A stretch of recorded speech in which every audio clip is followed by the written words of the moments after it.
Senator Ernst, please. Yes, thank you, Mr. Chair, and thank you both for being here as well today. And we see that the United States is facing old challenges today as well as new ones, but our charge is consistent. We must make sure that we are protecting the American people, and that comes on two different fronts. One is that we're securing the American homeland and that we are protecting our allies and partners through various partnerships. And for the former, of course, we have sovereign borders. We would like to see energy independence. That should be our focus. And in the past few months, we have really seen the catastrophic consequences from reliance on our adversaries for energy. And clearly, domestic policies can't be untangled from other considerations when it comes to our national defense. And on the second front, we must continue to develop and establish partnerships around the globe, continually building a network of allies that will help repel our adversaries from our own borders. And again, just very glad to have you here. And so, Ms. Connolly, if I could start with you. Just 5 days ago, John Kerry said, and I'm quoting, "I hope President Putin will help us stay on track with respect to what we need to do for the climate," end quote. And on that same day, President Biden exempted Russian oil and gas from sanctions, maintaining U.S. reliance while shutting down our own domestic production. Do you see this administration's focus on climate as misplaced, especially with what we're seeing right now with Ukraine? And do you see the American reliance on Russian energy as a lever of control on our foreign policy? Senator, thank you very much. Let me sort of work backwards in your questions. I do believe the United States should now work towards removing Russian energy from our energy mix completely. This is what we're asking our European allies to highly diversify. This is not a fact that's well known to the American people. I think it's something we must urgently do. If we ask others, we should do that at home as well.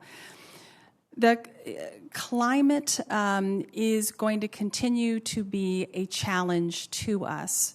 But this is the moment for focus on Ukraine. This is a moment of focus on Russia's invasion. While I have myself studied extensively the climate impacts on Russia, with 60% of all of the world's permafrost thaw, climate will as wreaking havoc on Russia. If the European Union does have its own climate change policies that basically end the acceptance of fossil fuels from Russia, that will dramatically change Russia itself. So there is a climate element, but the focus and priority now must be on preserving Ukraine's independence, allowing this government to survive, and repelling Russian attack. We have to be able to be clear in that prioritization and not become distracted by other issues. I appreciate that clarification, and I do hope the administration is listening.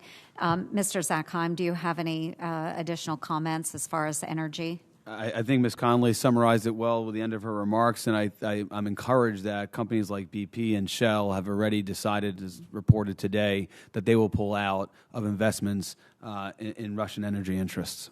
Yeah, thank you. And as well for both of you, another situation that we are closely watching is our American citizens, those civilians that are stranded in Ukraine or Russia. And do you believe it is the responsibility of the United States government to protect its citizens overseas? And if so, do you believe the evacuation of the U.S. Embassy in Kiev, while Americans are still remaining in Ukraine, was a bit premature? Ms. Connolly. So it is our absolute priority duty to protect American citizens abroad. I think in many ways the administration was excising some ghosts of the Afghanistan evacuation. And understandably, the intelligence that they were sharing did prove to be correct. This is a massive invasion of all of Ukraine. But yes, it was unfortunate that the U.S. Embassy was moved so rapidly. These are always difficult and chaotic times. I think the administration learned those painful lessons in Afghanistan, did more preparation on the border of Poland, which we are seeing today, quite frankly, which is very helpful. We're also seeing extraordinary passion and support by the Polish people of welcoming now upwards of 600,000 refugees from this crisis. But again, yes, it seemed hasty. I think, again, it was we were unfortunately fighting that last battle, and perhaps we're not able to stay a little longer and help as many Americans that we could who wanted to leave, although they were given warning to do so. Yeah, thank you. Thank you. And my time has expired. Thank you, Mr. Chair. Thank you, Senator Ernst. Senator Kane, please.